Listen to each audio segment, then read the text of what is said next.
It is midnight on Saturday night, so I guess we're right on time. I've got Reef here with us. Welcome to Indie Left, Hello. Leftists.today. And this is our new show called How Do We Miss That? So what we're going to do is Usually the answer is, for me, is because I'm high. well, But for a lot of us. Indy, it's because he's lazy, Oh, you're right. but also not lazy. Sure. Like he just you do so much that you miss little things. Right? You know. It's that we have so many we have so many different stories that we cover. I mean, literally, we're covering like over 100 stories a week that are going into just the Leftist.today. There's over 100 stories a day that are in independentleft.news. And so I just found about a half dozen, picked out a few that I found that were kind of like, oh my God, type of stories. And nobody was really covering them. So I hadn't seen them in the YouTube space. Figured Reef and I can go through them and we'll put together a show. We can do this. And I can tell you with 140 stories that we cover every week that I'm hopefully going to be able to do this every week now. So welcome to the show. And Indy tries to make sure that I don't see them before before the show.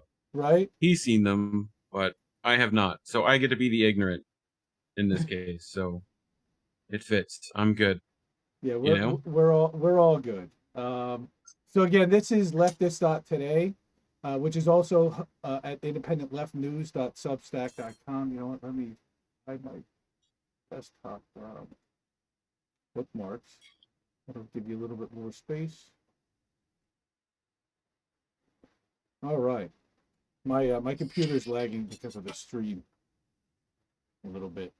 But each one of these Substack articles, and you can see that I've been publishing them twice a day, recaps the top 5 videos and top 5 articles that are located in independentleft.news or indieleft.news. Either way will get you there, or indieleftnews.com, any one of the combinations, indieleft.com, bunch of different ones. So these are embedded videos you can actually watch right on the website. This is also emailed to you when it's published. It embeds 5 videos, the top 5, and then we also have the top 5 articles with the top 5 tweets. Hey, Colin, welcome to the stream. Thanks for coming on in. Excited to have you here. It's going to be a good time. Twitch too, cool. We're actually getting some people here on Twitch. So this is tonight's. I just published this about an hour ago. Again, if I go to the dashboard, this will show me some statistics and some numbers about what's happening and who's actually seen it already. And somebody had already shared it after reading it, which is really cool. Really appreciate that. Nice. That's one of the ways you can support what we're doing here. So I'm going to go through some articles that found during the week, kind of chronological order, starting with last Sunday. The first one, I think, is one that's near and dear to Reef in my heart, just to jump right into it. Just wanted to mention, if you wanted to like, share, subscribe, that's really cool. At IND Left News on just about all the platforms that you see there on screen. Odyssey, YouTube, Vimeo, Facebook, Twitch, as Colin's on right now. Even Instagram, we're publishing in different formats, a couple times a day at least, putting up as much as we possibly can without trying to drive you guys crazy. So now that everybody has this beautiful picture of a nugget on screen, this is a really sad kind of story, actually. And I wanted to join the legal cannabis industry, and now I'm sitting in prison. And this was published in Truthout on Monday, I believe, to August 29th, Sunday or Monday, by a man named Jonathan Wall, who's been locked up at a Supermax in Baltimore. And he's still not going to go to trial, at least until next year. Yeah, Darlene can smell that. I can smell that too. I'm sure Reef doesn't need to smell that, but we're going to get into that in a little bit. Okay, he stands to be sentenced anywhere from 10 years to life without the possibility. Insane. All right. 4, squandering taxpayers' money. Okay, the federal government is squandering taxpayers' money for conspiring to distribute cannabis for transporting over 1,000 kilograms of cannabis from a state where it's legal, California, to a state where it's 1,000 quasi-legal. kilos. 1,000 kilos. But how can it be punishment, I mean, that's right? Snoop But Dogg's breakfast. it's a business. 1,000 kilos. It's a business. Yeah. Right. So Yeah. it's the states and municipalities that make up this country have made great advancements, but the federal government still classifies it as a Schedule 1. Okay, again, this is not some mistake down to the Nancy Reagan days. The DEA meets every year to discuss controlled substances and reclassifying drugs. I guess they've done that before. I don't know how often they reclassify a substance, but of course the pharmaceutical industry has been fighting this for years and years. So this is a really interesting question. How much public money has collectively gone toward this ceaseless crusade to imprison nonviolent so-called offenders and militarized police forces in the all-futile pursuit of trying to eradicate this plant? I know I'm preaching to the converted here. So what he points out is that where's a place at the table for those with cannabis charges who spent years, if they were lucky, and decades on average, wasting away in the bowels of the U.S. gulag, only to come home marked and defiled by their felony record as they re-enter society. Okay, and for the Harry Anslingers and Richard Nixons and Jeff Sessionses, okay, there would be no green rush or the new manifestation of the American dream. But what he's saying is that it's impossible to get into this industry because you can't bank and you can't get a loan for it. You have to either have cash or know somebody who has cash that's willing to front you so that you put in the sweat equity work. Right. Like in Florida, we have to have vertical integration was the wording. Right. Right. So that you have to be able to vertically integrate every part of that business, which essentially means you have to own all the parts of the business before you can get a license. So that essentially means you had to have the Skrilla to be able to do that, from the jump. Exactly. Which who's got, 8 million just to, go up in smoke, Right. So John Boehner, right? For example, Boehner is now into weed stocks, Acreage, now sitting on the board of Acreage Holdings. Okay, so one of the more ludicrous, the only thing more ludicrous than corporate America's attempts to monopolize it is that the federal government still prosecutes citizens for alleged involvement in conspiring to distribute or cultivate the same ancient leafy spike plant that companies are actively attempting to copyright individual strains of. It's pretty unbelievable. Which this is also, a civil rights issue because, you have the people more likely to be arrested are people of color. Therefore, it keeps people of color from getting into the business that is now legal for the thing that they were just incarcerated for. So, it's been a classic story among weed legalization is how it keeps minorities out of the business as it, essentially, what's the word? Where like they rich people come into the town and do the same thing. Gentrification. They come into like that borough. That's it, right? Gentrification, right? Yeah, of weed. Yeah. Oh, yes, the wealthy have monopolized the corporatization have you watched Killer Mike's marijuana and cannabis. Killer Mike's video on Killer Mike's series on Netflix? No, not yet. Right, where like the first episode he tries to like live black essentially, right, and only buying and dealing with black owned and operated businesses, and he like had to go without weed because weed was gentrified, Oh God.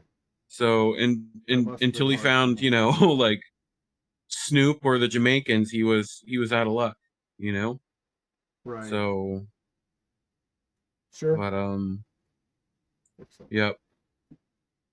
So again, I love what he says at the end. It's time for us to say enough is enough and rise up to demand an overhaul of the systemic nepotism we call it our criminal justice system that by design persecutes our brothers and sisters, fathers and sons, and mothers and daughters, all while simultaneously enriching the elite and enabling corporate America to further divide up our country among themselves. Now, I have a bonus story here, and I wasn't really planning on doing this, but I saw that Misty Winston shared an amazing story tonight in Independent Left, which made it into Independent Left News because it was shared by Misty. And I have to find it now. Right. It's a little further down, and it's about a woman we talked about a little bit earlier, but I thought everyone would think it was funny because it's not funny This because is the it's lady kind who of got sad. like arrested for 1,000 pounds of it in was it Tennessee? Was it 1,000 pounds? It was a lot. She said she had an ounce. I think it was I don't 200 know. pounds. It was a couple of 100 pounds.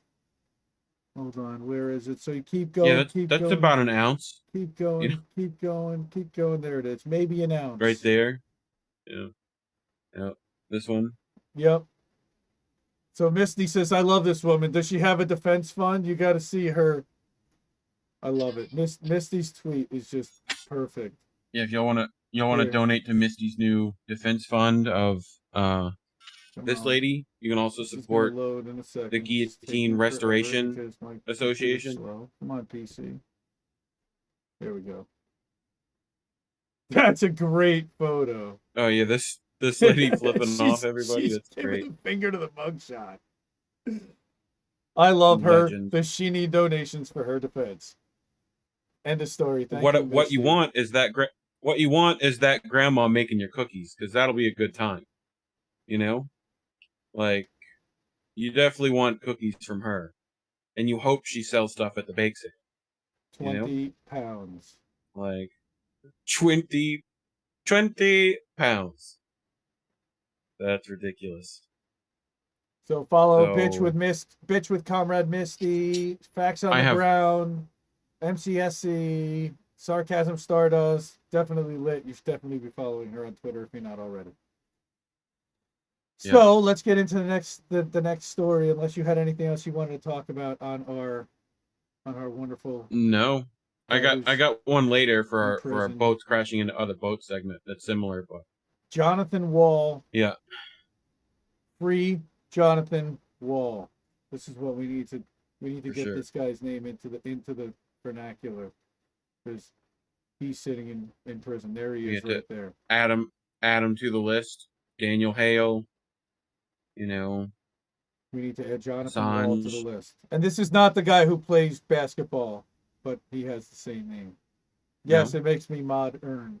Yes, that's very funny, Darby. not who Darby's was it? Who cracking was up. it? You mispronounced the other day with it. John Williams. You just heard John, Oh yeah, and I your know. brain put two I, dots I heard together. John Williams, but it wasn't John Williams. Yeah, Um, I just heard the indie music after that forever. Yeah, Dun, dun, dun, free Jonathan dun, Wall. dun, dun, Free dun. Jonathan Wall. This is ridiculous. Yep, for So the sure. next story is really interesting. Came from Eric Schreiber at World Socialist website, wsws.org. Excellent site. One of the sources that we feature daily in Independent Left News. And then quite often their articles make it into Leftists.today as well, which is a cut down version of Independent Left News. It's like just the top 5 articles and videos. So, okay, talking again, the International Brotherhood of Teamsters is helping to unionize, is campaigning to unionize Amazon. And why? Well, the union is fully committed to funding this initiative. Okay, Teamsters campaign has nothing to do with building worker power with Amazon. Now, this is going to be a criticism of what's going on here. It's an escalation of the drive by Biden's administration to bring workers under a form of state guardianship with the use of pro-capitalist trade unions. So this is, okay, under the previous attempt by the RWDSU to unionize a single Amazon warehouse in Bessemer, ended in a high-profile debacle for the union and the Democratic Party. Despite a full court press by the media and the Democrats, Okay, scarcely 1 in 8 eligible workers voted to bring it into the facility. And why? Because they hadn't really done apparently the work inside. And that's what they're saying is, okay, that the campaign against the union by Amazon management was relatively light. Then with the fact that the union refused to connect the campaign with any concrete demands or even establish significant lines of contact among workers inside the facility. So again, this is scathing criticism of what happened in Bessemer. The NLRB, meanwhile, is intervening to force a revote, another indication of the support for the campaign by the federal government, which is interesting. So they're skeptical of any time the federal government is getting involved to intervene on behalf of workers, because we all know that the federal government actually works on behalf of corporations. What? Right? No. So the considerable resources of the Teamsters You mean to tell me? wow, Teamsters are worth Right. $500 million, more than $500 million, are being brought forward in an attempt to plug the breach. Okay, because they keep rejecting these deals, but Amazon workers need to be protected. The problem is, the gangster-ridden Teamsters. Yeah, that's not cool. Apparatus. I would think that Howie Hawkins would have something to say about that. That's not cool. I mean, tell that to Scorsese. Right? That mafia stuff's not cool as well, you know? The Like, Teamsters have enforced you know? multi-tier wage structures, inadequate health benefits, and mandatory overtime. Moreover, the Teamsters regularly runs roughshod over the democratic rights of workers, and is infamous for its historical use of violence to force suppression. Maybe historically, like in like the 50s and prior, but I haven't heard of Teamsters doing anything violent in decades. In 2018, they used an probably for a anti-democratic law reason. to ratify a contract at UPS, which a majority of voters had rejected. Which is also, again, every single deal that any union has ever made with any corporation, this organization and this publication sees as a sellout deal. Happy birthday, Darlene, by the way. I'm sorry that I missed your birthday. I did wish you on Discord, but Darlene mentioned that it was her birthday, so I wanted to say happy birthday. 1 sec. Okay. So look at this. Under the present contract, starting hourly wage for part-time UPS workers is a mere $13. In contrast, warehouse workers at Amazon who don't belong to a union earn a starting wage of $15. Before this, they were even worse, only $10. Current UPS contract created a new category of lower paid part-time drivers, which represents a significant attack on one of the few decent paying positions left at the company. It all adds up to no bueno. And again, this is a long article. Amazon workers will not be able to take a single step forward through the mechanism of the Teamsters, according to this person's opinion.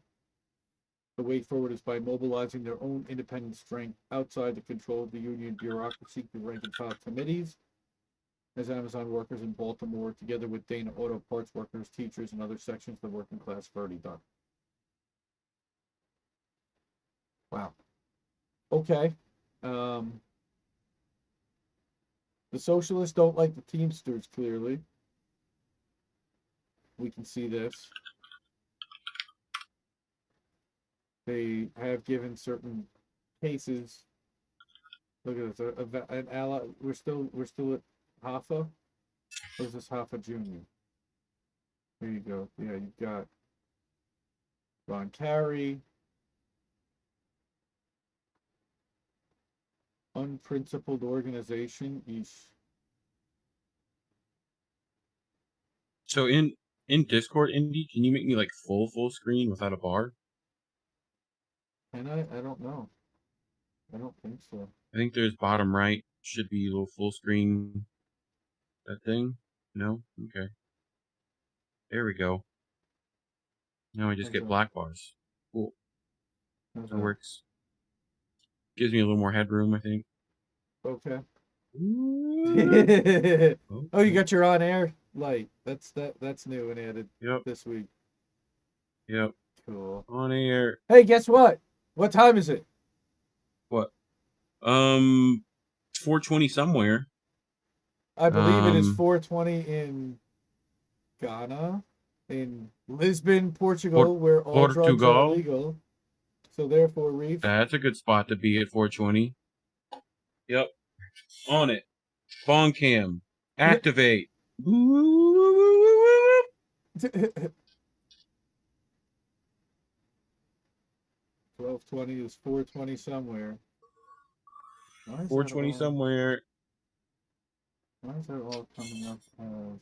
We get 7 people watching. We're live on 3 of 4 platforms. I don't know which one we're not on. Probably Twitter. Thanks for the follow, Haas00312. Appreciate that. Just taking a little break here. Okay. Next. This is a really long article. I'm not going to go through this now.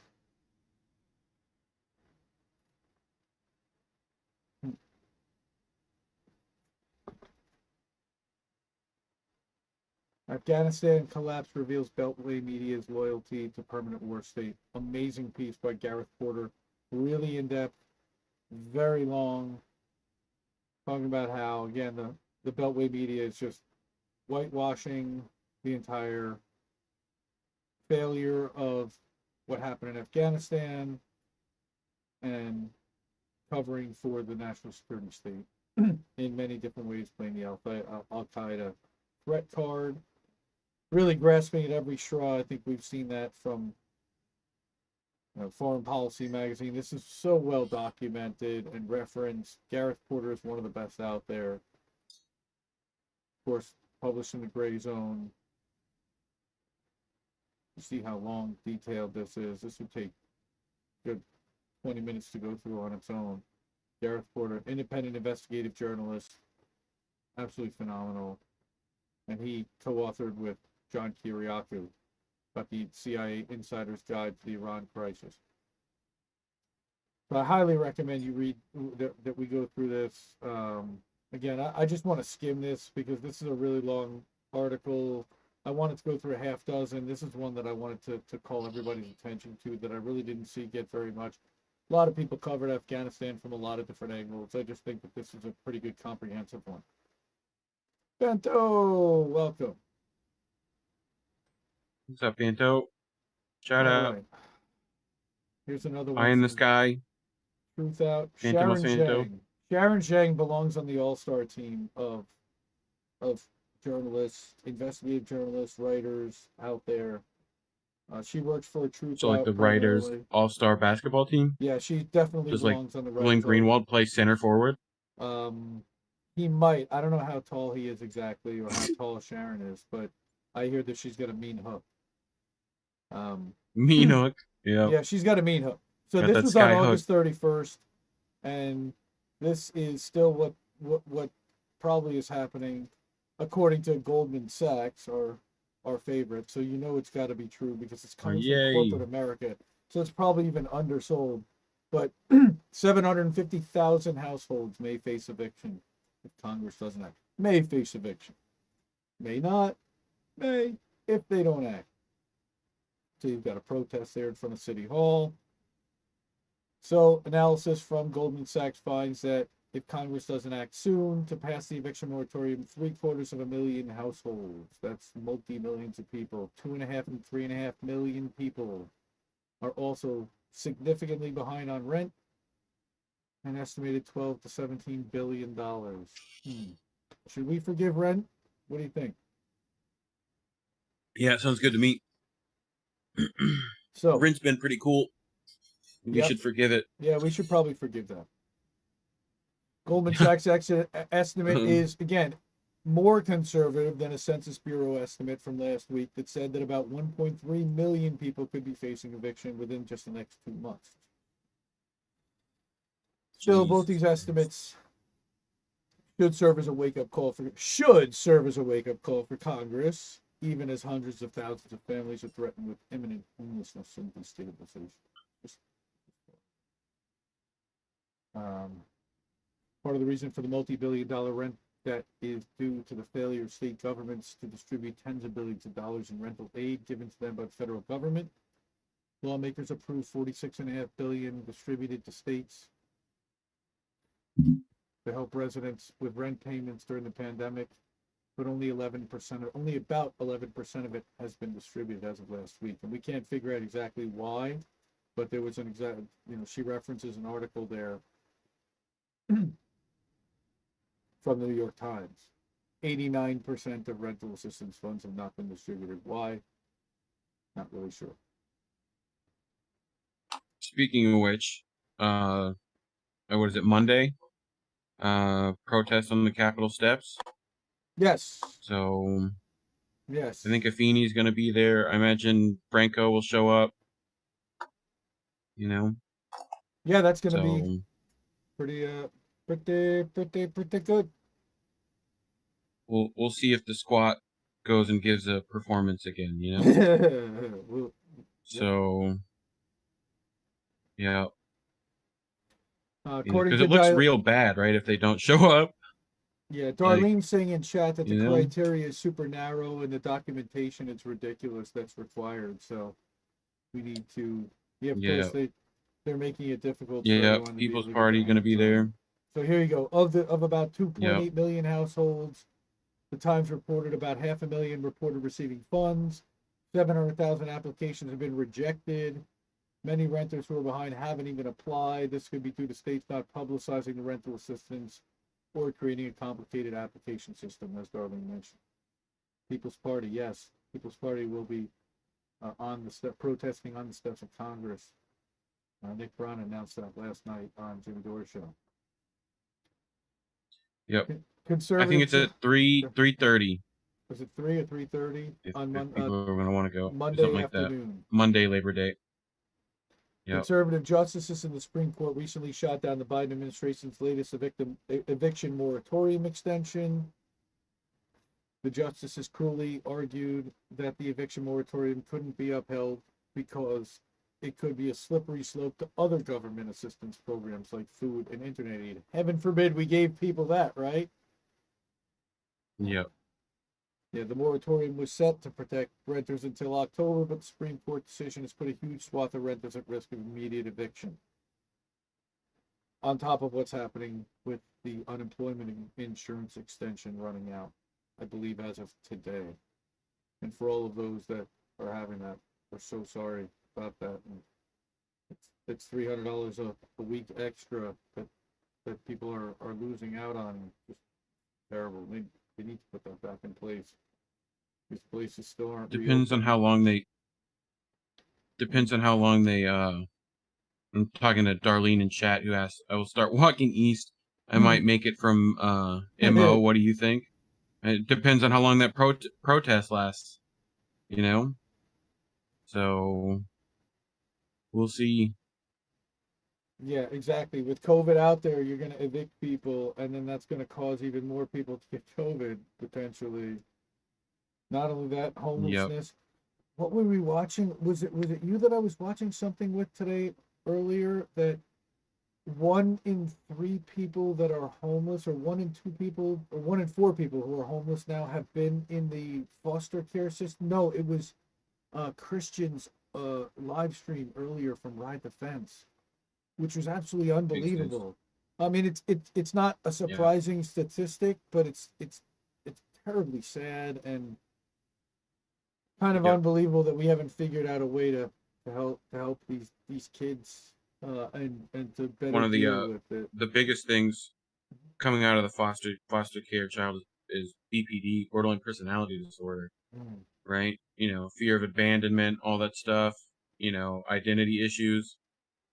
It stems into this weird complex that it could be chemical in nature and genetic and all sorts of fun stuff on top of that. But foster care, usually you see a lot of that coming out of that system.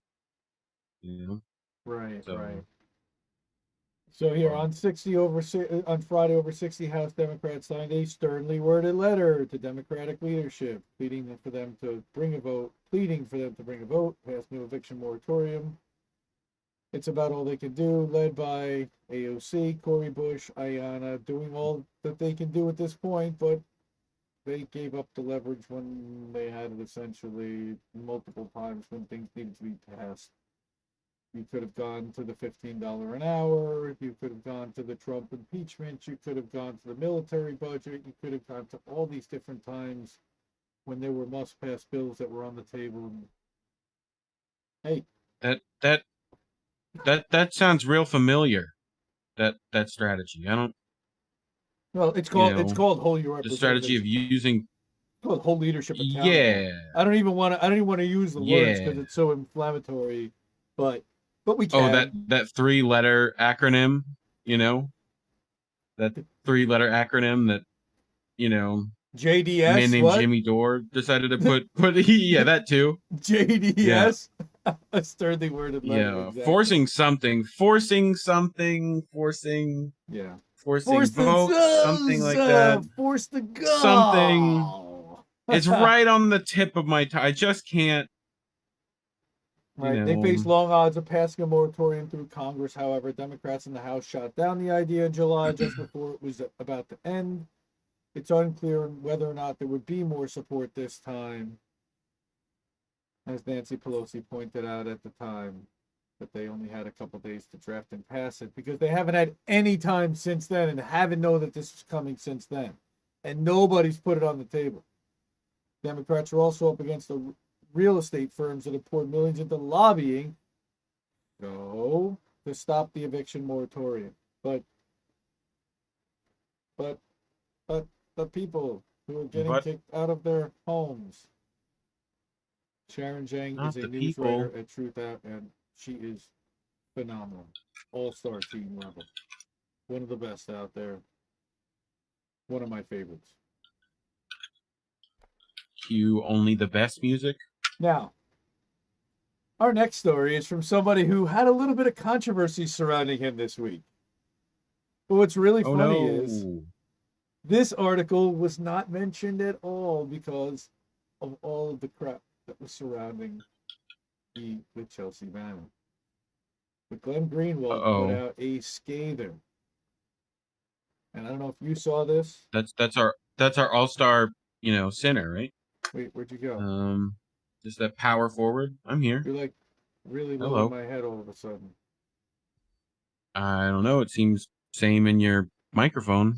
Okay, this is really weird. Weird. Did I turn something down by accident? No? Maybe. Hello? No. I have no sound. Looks fine to me. I have Why no no sound. sound? What happened? Multi-output. I can't hear anything in my microphone, in my headphones all of a sudden. Wait.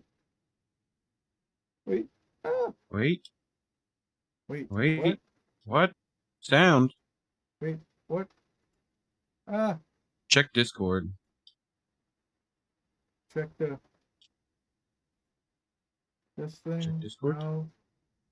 Help. Ah! I don't know. Yeah. I mean, nothing seemed to change from what I saw. Yeah, it's just very, You know? very low sound. I don't know what I did. I must have hit something. The side of your ear, make sure that's all the way up.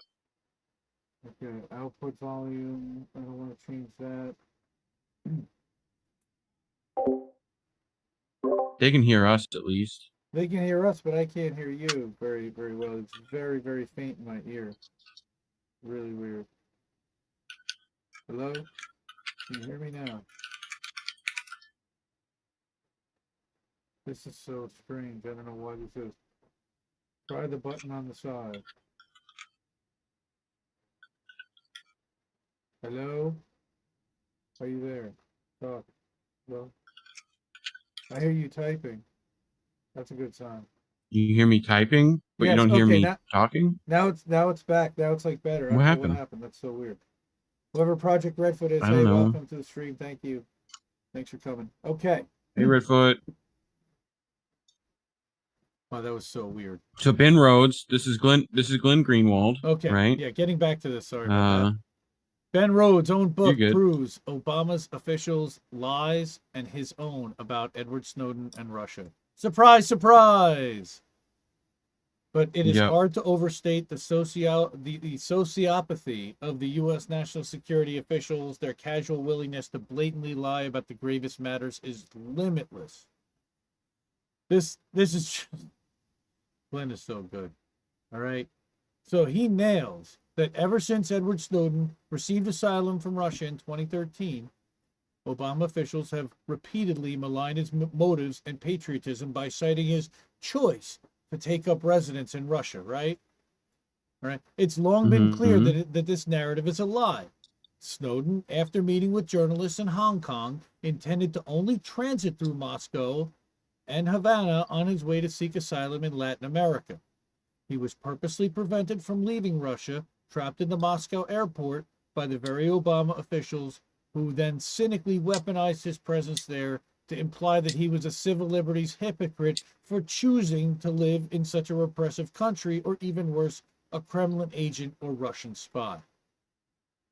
Right? Do the shitlibs think we live in a Tom Clancy novel, like from the 80s? You know, is that it? I wouldn't even call You know? this the shitlib. This is literally the neoliberal establishment. Like this is not Yeah, even the shitlibs that it's we deal further than with, that that. we fight all the They've time. jumped off the cliff. This is the Yeah. Yas Queen Hillary stands. I mean the Fun. the TFGs, the too far gone. All right. But we now have Too far absolute gone. definitive proof that Snowden never intended to stay. I love Tom Clancy too. But Yeah. But his novels read out of a 1980s thing, and Tom Clancy sadly has been gone for quite a while. I've read all of his stuff. Yeah. Without Remorse is one of the best book novels that's ever been written. And same thing Clear with and Present Danger, also very good. I loved Clear and Present Danger. And then They talk about the Sandinistas in there and all that stuff. Yep. But the one with where after, what's it called? Executive Orders, I believe is what it's called. And essentially it's a 2-part series, and it's the one where Jack Ryan first becomes the president. And he wakes up after, and I don't want to ruin what the end of the first book is. Is he played by Harrison Ford? It should be totally forever. Book? Get off my plane. Like nobody else should ever be allowed to play Jack Ryan ever. Chewie, get off my plane. So again, we have definitive proof that Snowden never intended to stay in Russia, but was deliberately prevented by from leaving by the same Obama officials who exploited the predicament which they created. The proof was supplied unintentionally in the memoir of one of Obama's senior national security advisors, Ben Rhodes, entitled "The World as It Is," a memoir of the Obama White House. Right? It's hard to overstate how dispositively Rhodes' own book proves that Obama officials generally, and Rhodes specifically, lied blatantly and cavalierly to the public about what happened. A level of sustained and conscious lying that can be explained only by sociopathy. Okay, that's a little bit, maybe a little over the top, maybe not. So let's see what Mr. Greenwald has to say about this. The memoir of Rhodes, now appropriately an MSNBC contributor, of course, is an incredibly self-serving homage to himself that repeatedly attempts to demonstrate his own importance and accomplishments. The passage about Rhodes' conduct regarding Snowden is very much aligned with those goals, while repeatedly emphasizing how traumatic the Snowden revelations were for the Obama administrations. Rhodes boasts about the crucial role that he played in preventing Snowden from leaving Russia, as the NSA whistleblower was desperately attempting to do so. Exactly the opposite of what people like Rhodes and Hillary Clinton were telling the public about Snowden. It is really beyond words how willing these people are to lie. One chapter of Rhodes' book is devoted to the Obama administration's efforts to normalize relations with Cuba. This guy is just, he's in exile. It's pathetic. Get this guy home. He's a hero. He is a hero. A whistleblower is years ago. Crazy. Rhodes explains that the deep distrust between the countries had endured for decades began to subside due to two events which he helped engineer. Okay, again, this is Cuba. So basically what they did was they strong-armed Cuba into saying, you better not let him pass through, or we're not going to potentially lift the embargo. It would be an even more important signal sent by Cuba showing its genuine desire to improve relations. So they strong-armed him. Okay, in other words, Yep. Rhodes, who spent years insinuating that Snowden is a Russian spy and traitor given his choice to flee to Russia, knew in real time that Snowden never planned to stay even one day in Russia. He had only flown to Moscow from Hong Kong with the intent to immediately fly from Moscow to Havana and then on to Ecuador or Bolivia to obtain asylum. Prior to landing in Moscow, Snowden and his representatives had secured a commitment from the Cuban government to allow him safe passage through Havana and on his way to South America. The only reason Snowden is in Russia is because of the actions of Rhodes and his fellow Obama officials to deliberately trap him there. First by invalidating his passport so that he couldn't board any international flights, and then by threatening the Cuban government that any chance for normalization with the U.S. would be permanently destroyed unless they withdrew their guarantee of Snowden of safe passage through Havana, which they then did. Here's his own words boasting about what he regards as his success. I'm not going to read it, but he actually links to a SoundCloud where Rhodes from the book himself, from the book as well, which I don't want to listen to. But could this admission be any clearer? From the very beginning, Obama officials knew, including Rhodes, knew that Snowden hadn't traveled to Russia with the intention of staying there, but instead was, in his own words, stuck in the Moscow airport and trying to find someone who would take him in. Leave aside Rhodes' other lie that Snowden intended to go to Venezuela. The NSA whistleblower's plan was to travel from Moscow through Havana again to Bolivia or Ecuador, but Rhodes, knowing how Americans view Caracas, purposely replaced Venezuela as the intended destination to further impugn Snowden's motives. Rhodes then tells us how proud he is for having successfully bullied Cuba out of allowing Snowden to fly through Havana as he intended, thus, in Rhodes' own words, causing Snowden to get stuck in the transit zone of a Moscow airport. Fucking gross. Sorry. True journalism is becoming a myth. Yep, it is up to people like us. You bet. Absolutely. Is that word? Is that who that is? And yet countless Obama officials, including most amazingly Rhodes himself, have spent years lying to the public by claiming exactly the opposite. Over and over, they impugned his patriotism and strongly implied he was a Russian spy and a traitor, as evidenced by his choice to go to Russia. But one example, listen to the player embedded below. Terrible. All right. The choice of that. Right.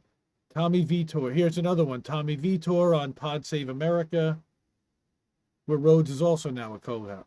All right. For a full hour, he impugned Snowden's patriotism and motives, repeatedly citing his choice to flee to Russia as his primary proof, along with the fact that Snowden went to meet with journalists in China. So his proof is just that he was in Russia. Jesus Christ. That's just proof. See, he went, therefore he is. No. Not just that he went, but he chose to go there. No, he didn't choose to go there. That's the only place that he could fly through there to go to Cuba, to go to... Right. Come on, guys. Right. I mean, JetBlue routed him over there. Because again, like, a whistleblower doesn't conspicuously pass from China to Russia, you know? Reporters are saying, are you telling me that you know that he was working for the Russians? Or what have you? And I'm like, I'm not. I'm telling you what I see, which is this guy went to China and Russia, the two most adversarial intelligence competitors to the United States. He could have gone to some very liberal European country that probably would have taken him in. No. Or he could have faced the music here the choice of those destinations speaks. So face the music here, what, and become Julian Assange and become John Kiriakou, or become, what's his name, John McAfee, stuck in a Spanish prison? Yeah. Come on. Yeah. Does lying Yeah. get more flagrant or deliberate than this? Rhodes notes for certain that what he's saying here about Snowden is an absolute lie. He knows that Snowden didn't choose Russia as his destination. He knows Snowden did exactly You ever what seen Rhodes the said he should have McAfee? done. Right? You ever seen the McAfee video of the ladies talking about what he asked them to do? You ever seen that? No. It's pretty good. Is it? There was a hammock. Yeah, it's bad. I mean, it's not. He's just weird. He's got a kink, you know. That's it. You know, but still, it's unreal. Here's another one. funny though. In 2014, Hillary Clinton Guardian interview. I condemned Yeah, him by falsely claiming that he flew that's from Hong Kong to Russia with the intention of seeking asylum from Putin. Listen to her flagrantly lie here. And I don't want to listen to that. and we all know we all know that Hillary couldn't lie and is a completely credible source. You know? I can't. So, from the perspective of the 24-hour news cycle, this may not be the timeliest revelation. This guy's talking shit about you again. Right? No, I'm not. It's fucking funny. But it's only within the last several days that I read Rhodes' book and could barely believe how he laid out, how clearly he laid out his own lies and those of his Obama administration colleagues. This level of conscious lying, spending years implying that Snowden was a traitor or Russian spy because he fled to Russia when you know that he wanted to leave and did everything possible to do so, but it was your actions that trapped him there against his wishes, required an unlimited willingness to lie that the moment one's interests are served by doing so. We do not usually have a case where the evidence of lying is this conclusive, where it is offered by the liars in the first place. But this behavior is far from uncommon. This is what the national security state of the U.S. breeds. And it's vital to always remember that when listening to these people speak. It's not just Barack and co, but definitely them. Yeah. Our request to Rhodes for comment in an attempt to reconcile his public claims with this passage in his book was not answered by the time of publication. It will be added if one is supplied. And that has 800 replies on Glenn's Substack. Highly recommend subscribing to Glenn's Substack, even if for free. I'm a free member right now. You can pay for $500 a month, become a founding member for $150 a year, or for $50 a year, you can become an annual subscribing member to his Substack. Excellent publication as well. How you doing, man? Chilling? Doing great. Cool. Yeah, man. I mean, it sucks. The whole story is a super bummer, you know? Yeah. Like, yeah, it does. Like, this guy, man. Like, this one's any better. Like, this is even worse. Yeah, like, here we go. Here's another one. Jessica on fire this week, by the way. She put out like 6 amazing articles. You should be following her on Twitter. Definitely follow CommonDreams, support them, donate to them. They are a 501c3. They're completely user funded, and they do they have one of the best reporting teams in the world right now. Top 4, top 5. You know, they're 4 or 5 top writers. Their bench goes so deep. I'm just routinely impressed with the way the headlines are written, the quality of the stories, the way that it's sourced, the way that they try to keep some bias out of it, but it still comes from definitely a left perspective, and it provides a perspective that no one else is, and that's why I'm such a big fan of CommonDreams. So this one again was from the other day from Jessica Corbett. When we drill, we spill. Climate-fueled Ida behind suspected oil spill in the Gulf of Mexico. And again, there's been so many things happening in news cycles. I really haven't heard of very many people talking about an oil spill that happened on the heels of hurricane of Ida. I know they're still cleaning up, and they're still surveying and figuring out exactly what the damage is, but Yeah. According to this, campaigners' comments came Luckily, in response. all my family made it. Oh, Didn't have any problems there. thank goodness. Yeah. I know that I actually Yeah. know somebody who said a few days ago they were stuck and haven't heard anything since because they ran out of power, so they weren't able to. If y'all are on the coast, think about preparing for storms. Have a kit. Solar phone charger. Super useful. Battery packs. Clean water. Water purification. Flashlights. There's plenty of lists online. Look up a hurricane kit. Absolutely. They're actually needed right now. Can only get worse from here. So Yeah, I thought I heard there were spills. Oh, did you hear there were spills? So there are. Again, the Associated Press aerial survey imagery from NOAA showed what appears to be a miles-long oil slick near an offshore rig following the Cat 4 hurricane. Okay, so when did it say when that was picked up? that was on September 2nd, and that was the day after. Here, that was shot by on August 31st, according to NOAA. So the funny thing about it is if you're in the boating industry, right? You have to call these in. If you see oil in the water, you have to call the Coast Guard, right? Like it's illegal for you to not, right? The issue is it's such a hassle for the company you work for, right? That companies like discourage it, Wow. Like then you get put on the chopping block, right?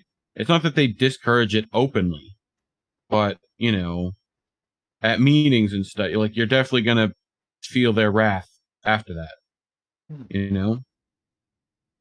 So a lot of times there's nothing the company can do, but like there's spills all the time. That's why they have it. Like it's not just like the spills we hear about. There's hundreds of them all the time. Sure. Little ones, a boat leaked, a pump on the water, like that was trying to fill up their, cigarette boat. Like there's tons of that. Sure. So, but this is a mile long. That's a lot. Yeah, that's a pretty big spill. If again, look at the aerial photography of it. That's a pretty big spill there. And again, it's near an offshore rig. Okay, right near the massive Phillips 66 Alliance refinery. Significant flooding to the Phillips 66 refinery. This is the name Enterprise Offshore Drilling painted on its helipad. The company based in Houston did not respond to requests for comment. Deadly hurricane also wreaked havoc on New York, of course, overnight Wednesday, causing more deaths and damage. Climate campaigners on Tuesday blasted the administration for resuming oil and gas lease sales. Of course they did the day after it hit. Yep. Right? It's just, they're hitting us from so many different areas right now, so many different angles. All right, that potential spill isn't the only pollution generating concerns after Ida. Okay, the New York Times reported on Wednesday that a fertilizer plant battered by Hurricane Ida belched highly toxic anhydrous ammonia into the air. Oh, that's great. Ammonia. Woo. Yeah, anhydrous ammonia is also explosive. Keep that in mind. Gas pipelines leaked isobutane. My father moves it all the time. My father moves like literally metric fuck tons, and that's the metric ones. Wow. That's a lot. They have to. I mean, there's so many. Metric tons are a lot more. I've had to watch their safety videos for that, and like that's the one they're like, "You'll die," like that's like, just don't do stupid stuff near this. That's pretty much, like that and liquid oxygen, both those rough days. Was that the Oklahoma City material? I don't know. That's a good question, darling. Ethylene dichloride. Most likely. It was the one. Do you remember the one that was in the Middle East? Indy? That was like at a warehouse in the Middle East? I don't remember that. I'll find it. Early incident reports That one was filed with federal authorities ridiculous. starting to paint a clear picture of the damage wrought to the hurricane to Louisiana's industrial quarter, citing relief efforts, adding to the conditions that make it perilous. It was in Beirut. Hmm. It was in Beirut. Like, it was massive. Is NBC's video going to be terrible on it? Following the fatal flooding I mean, in and around New York City, the youth-led climate group Sunrise Movement pointed to the storm as evidence that the president and Congress can't compromise on a $3.5 trillion Build Back Better reconciliation package. They can't compromise on it. It's not adequate enough as it is. That's over 10 years, $350 billion a year over 10. Come on.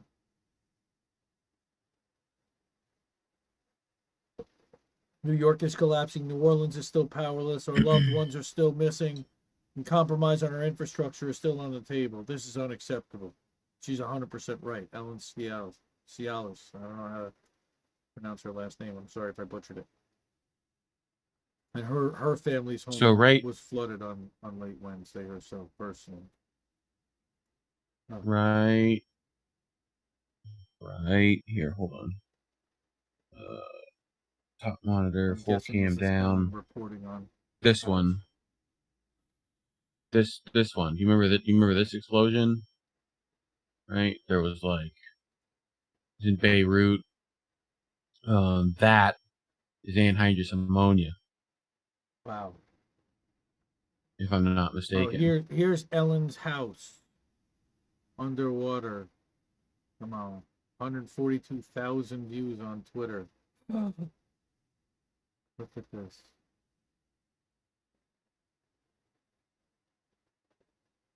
Huh. Sound. Oh, I don't have it.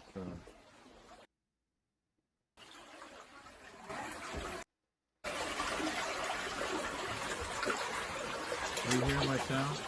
Oh my God. I'm not, because you're not sharing the sound with me in Discord. But I think I see it in Mic Ox too. Wow, that's terrible.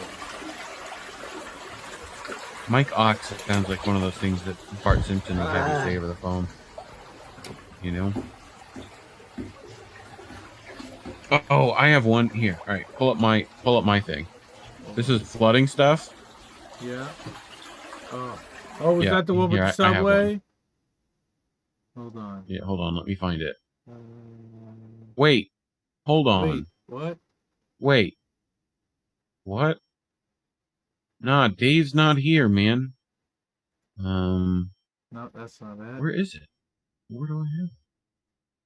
Where did it go? Where'd you go, man? Yeah, I had to find it again. All your things, yeah, just destroy. I thought I had it up. I thought I even thought the I had things it that up. are on the wall that weren't like touched by water have to go still. Yeah. We dealt with a flood personally. That's just awful. Oh. And that happened to I found it. All right. Thousands of people, millions of people.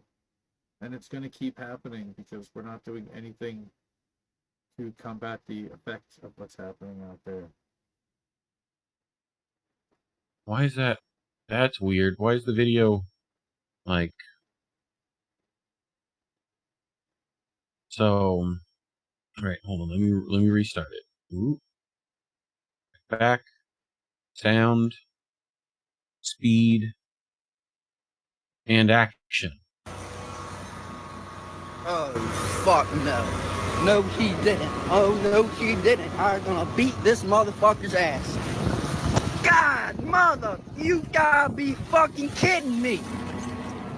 Are you shitting me, Bobby? You damn flooded the whole goddamn neighborhood and left the goddamn hose spigot on. That's what happened in Louisiana, man. They just left the spigot on. You know? Like, that's what happened. Yeah.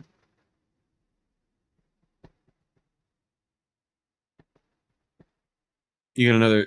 Was that your last story? No, I got one more. Was that the last and one? it's actually one that I'm really, that is also really important, but somebody came at me a little bit on Twitter because I shared Nay's Garden, and I do want to do a little bit of a plug for Nay's Garden. I'm a fan.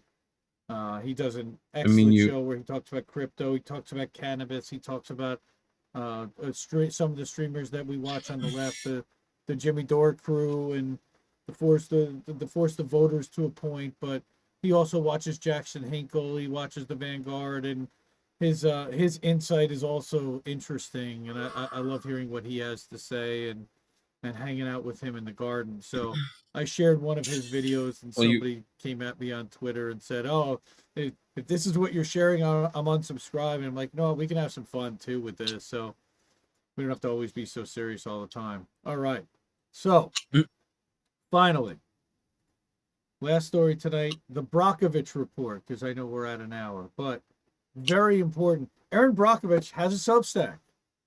How is it that this Substack has 4 likes? This woman, just 4? How?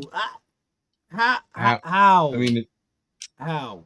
Because people can't spell her last name. Brockovich. Even though I can spell it in real time when I spell it on my keyboard, once in a while I transpose some letters, but that's another story. Sure you do. So sure. Is that what the kids are calling it? Right. I used to call it misspelling. You're like, I transpose letters. Well, I just reversed two letters in the middle and backwards. I mean, it's the same. It's the right letters. It's just in the wrong order. But that's Erin Brockovich is phenomenal. So she started this Substack. I don't even know when, but I learned about it honestly through Jordan Chariton at Status Quo. And then I looked a little bit more into Erin Brockovich. I saw that she had a Substack. I'm like, this is incredible. So it's the Brockovich Report. Everyone can subscribe for free. Right. And I do. And her latest her latest published article is with her co-author, Suzanne Boothby, who is an executive editor journalist. And she is working on the stories that help us get out of this toxic mess. Okay. And will she be played by Julia Roberts in the movie of Erin Brockovich 2, Electric Boogaloo? I hope so. That would be cool. But she's a badass. Erin Brockovich is a badass. She's a fighter still. You know, she's still out there trying to make sure that people have clean water and calling out big corporations on their pollution and their raping of the environment for profit. So meet a climate fighter, and this is actually a positive story. About the work is not about new technologies, it's about changing the political landscape, says Dave Rogers. He's working to close coal plants in the South and throughout the United States. So this is an interview. Okay, so she puts out Solutions September, series where we talk to real people working for real change to help our environment. In a world with so much going on, it's hard to know how to help. All right, we're asking people in many different sectors about what inspired them to get involved in the fight to save our planet and how we can all take our anger and turn it into action. So again, you can become a paid subscriber. I'm not a paid subscriber, but I am subscribed for free to their emails, which are awesome. I could be supported. They are definitely on the list of who I'm looking to support in the future. Today we're talking with Dave Rogers, the Southeast Deputy Regional Campaign Director of Beyond Coal. So the Beyond Coal campaign, part of the Sierra Club's efforts.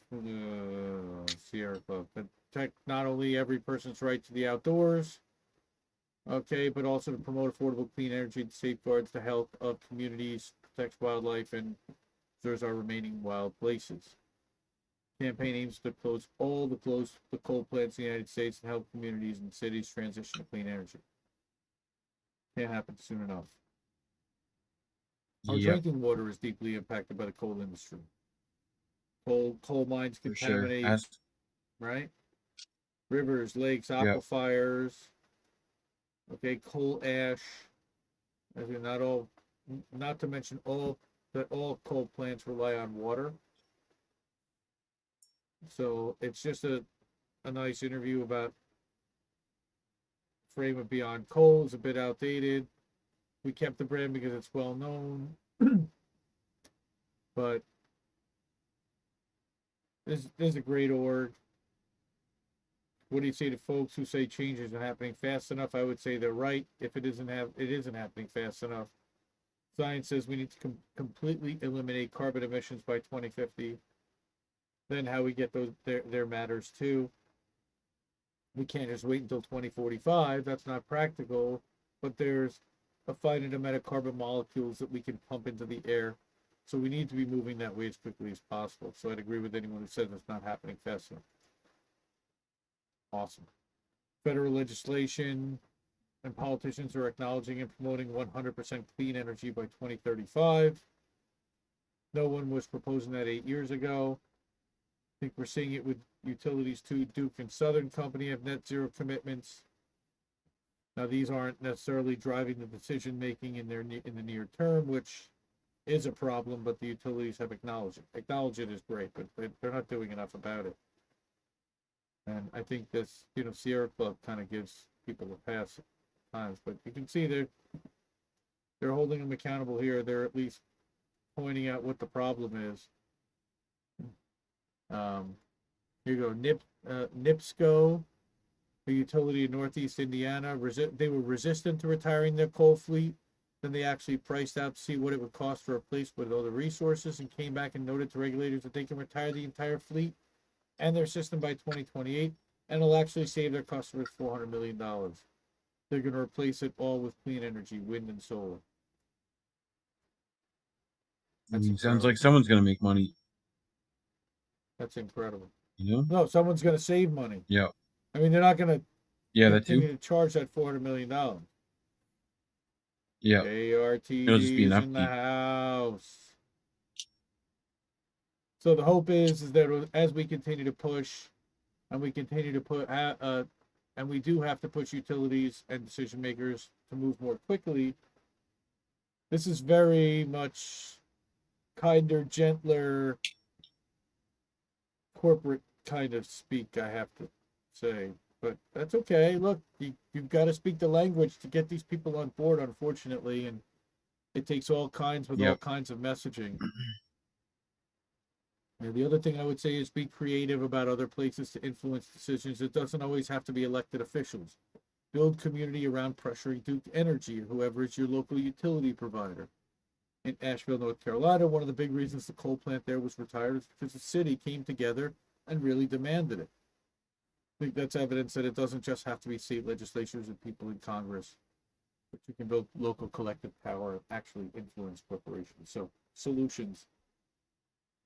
Erin and Suzanne, thank you. Erin Brockovich. Yeah, look, they're called boobs, Ed. There you go. You're called boobs, Ed. That was for Darlene. Nice. And this was actually a sad article that she published back in June about the truth about breast implants and leaking and the lengths that the corporations are going to cover that up and to obfuscate and to get out of the lawsuits that are being served about that. But again, can't recommend the Brockovich report enough. Once you get to the homepage of the website, it just takes you to I guess I went through, it offers you the chance to subscribe first or just take me through. You don't have to pay to see the content. Yeah. So that was the half dozen articles plus Gareth Parter at the Grayzone, which I again highly recommend. Again, tonight's independentleft.news. Please like, share, subscribe to independentleft.news. You'll get this at 8 a.m. and 8 p.m. Eastern time each day, right around there, 7:30, 8 o'clock. Once I've moved stories around, figured out what the top 5 articles and top 5 videos are going to be, then I publish the Substack, so you can subscribe to this as well. And this gets published as soon as I get the chance to get to it, but I still do publish it twice a day. And like a madman. And then, of course, we have the Discord. And as Ron Placone loves to say, that we are dancing at the Discord. And this is dangerous, but I'm going to put the Discord up on screen. So our Discord is Commenting independentleft.gg. Discord. And independentleft.gg is a good time. It is a shopping mall of leftist content, reporters, sorted by channel. So, for example, Caitlin Johnstone, all of her tweets, all of her articles in a nice timeline format right here. Yep. Also lets you get around that pesky algorithm. Yes, it does. It also we also have a live stream alerts channel, and I skipped over it here. But there is a live stream and Assange video alerts channel. So what it does is anytime there is a video that goes live on YouTube that has certain keywords or is put out by certain YouTubers, it automatically triggers the bot. And I have this alerting me on my phone and on my keyboard on my computer. So whenever someone goes live, like Jackson Hinkle is right now, but he actually went live earlier. See the Vanguard, Katie Halper. Anytime Assange is mentioned, okay. Anytime Daniel Hale or Snowden, Rose McGowan is in there. Harvey Weinstein. You see some of the keywords and the triggers that are used. Kevin Gostola, Dissenter Weekly, a couple of publications. It's a really useful tool. And I don't really want to share with my other Discords. Independentleft.gg is the way that you get there.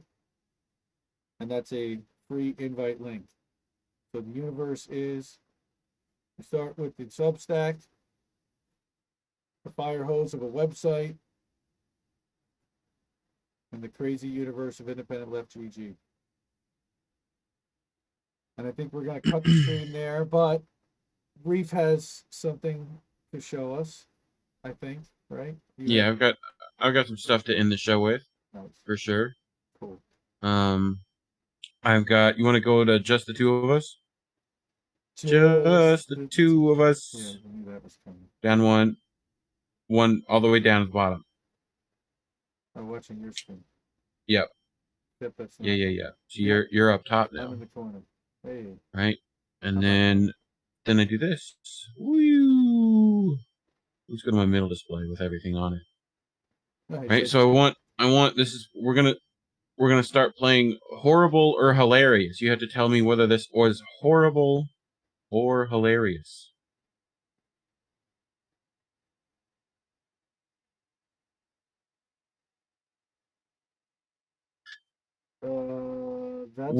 What is this? That's pretty horrible. What are those? Wait, are those? What are those? Are those? Oh no! Those are injection needles. Those are definitely hypodermic needles. Yeah. All over a pair of shorts. Dude, he's telling you to get the vaccine when you look Horrible. down. That's his goal. Horrible. So, there's this other story that you were relating earlier. So Neighbors just got busted with this is from our WTF. Neighbors just got busted with 15,000 pounds of trimmed flour. Right? That's a 15. That's how many zeros is that? Million? 6 zeros, 15 million. So this is what it looked like. It's gonna be a bonfire. They're gonna light it up, and I want the video of that area. No, that's 15 million. For effing chat, You know, no. This is awful. This is definitely horrible. No. All right, horrible or hilarious. Not this one. Not this one. This one. So, we're just sitting here at an intersection. Okay, we got dash cam. Right? Yeah, little dash cam going, and then if you look to our left, everyone. Wow. It's okay. He's okay. He lives. Wait, what did He's I fine. miss? What did I miss? What did you miss here? Right here. Follow. Here, I'll full screen it. Uh-huh. Ready? Right here. Watch this side of the screen right here. Okay, right by the tire tracks. Whee! Hey. Oh! Oh! Wow! Ouch! Okay, that's horrible. Is that horrible or hilarious? That is horrible. Is that... Oh, there's just no survive or not. That's horrible. Survive or not, that's horrible. He probably would laugh about it. He'd probably be like, "Man, you remember that one time I got hit by a truck?" That you know, one time in band camp. All right, here's that one time. I have plenty of Bandcamp stories. That's the funny thing. So here we have. Let me set the scene. A man has jumped into the panda enclosure at the zoo. Right, and he's just gonna what everyone thinks panda's cute, cuddly, right? What's that last part of that animal name again, Indy? That would be. What are they called again? They're panda bears. They're bears. Oh, they're bears. Don't mess with bears, a sleeping bear, even if it is a panda of the panda variety. Wow, he got him. He got him. Panda roll. Panda kick. Ouch. Panda kick. Ouch. Yeah, this sucks. This sucks. I'll spare the viewers that one. Ouch. It sucks. He's fine though. He lives. It's fine. He lives. Well, that's a good thing. I just wanted to share one final thing, unless you. Yeah. Are you good? I got like one or two more. All right, show me. I got like one or two more. Show me what you got. All right, this is in Japan. This is the quality content Japan brings us. Right, this is called Slippery Stairs. Right, and it's just stairs covered in oil. That's it. That's it. Yeah, this is great. This should be in the Olympics for sure. It's on ESPN. Yep. Quality Disney entertainment. Definitely. Well, boats crashing into other boats. They do own ESPN. So one more here. We have this hockey fight going on. I know you're a big hockey fan, and I want you to look at this little girl here who just witnessed her first hockey fight ever. Right? We'll run through that one more time, just to definitely spot the child. Oh, what is this? And that's pretty funny. And the last one, which this is if you don't want those scammers, those capitalist scammers to call you, right? You do what this guy does.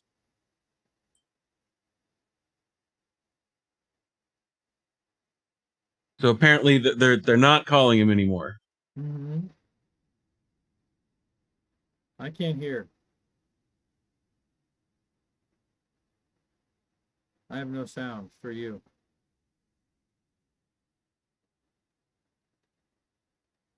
No. Did your mic turn off? Did you mute? Oh, you don't have sound? No. Here we go. An agent.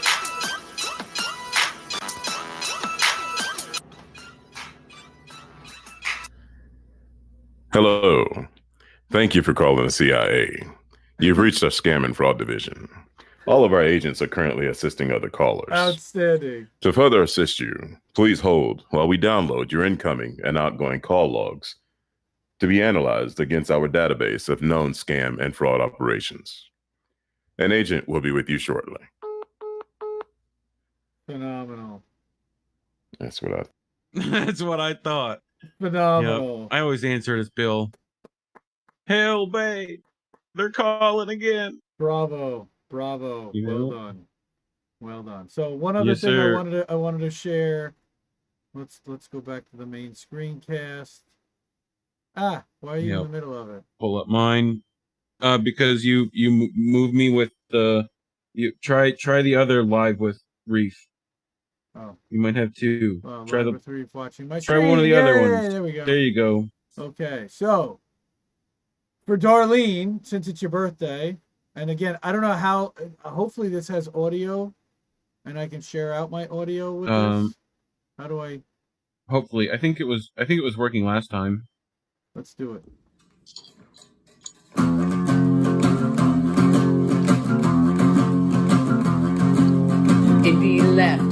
Indie left, news and politics and all the rest.